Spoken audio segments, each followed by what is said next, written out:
thà lì cả à bu ô cả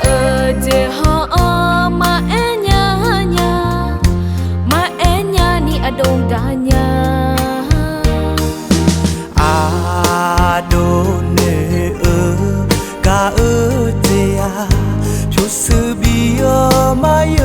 nhà pa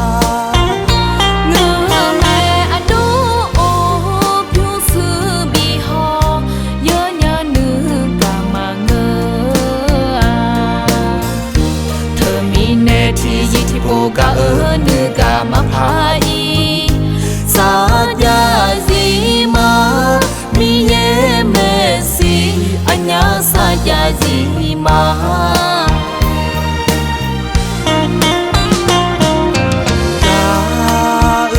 ba da nữ ya sa nghe aduam bê jiao ne tha chong sa ya je pu le ho mà biết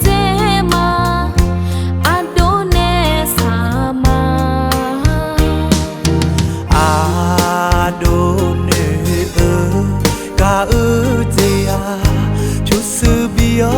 mai nhà pa ngơ mẹ adu chút sự bi ho nhớ nhà nữ cả mà ngơ thơ mi nè thì po cả nữ cả mà phai sa ya gì mà mi ye messi anh nhớ sa ya gì mà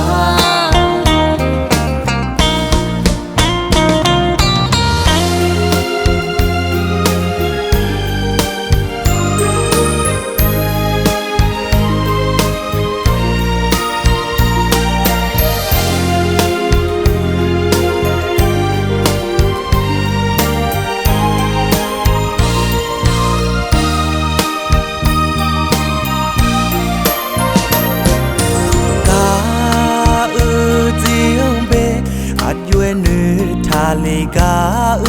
à bu ô cả chế họ mà em nhà ni ở đâu cả nhà à đô nê cả chế à chút sự bia mai nhà pa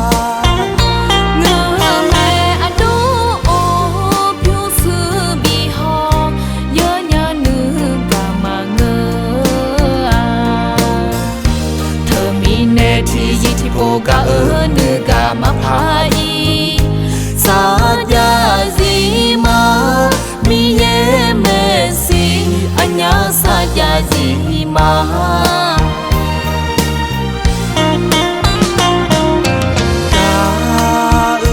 ba da nữ ya sa nghe aduam bê jiao ne tha chong sa ya je pu le ho mà biết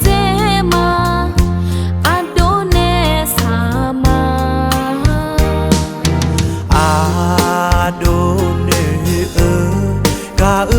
chế à chút sự bia mai nhà pa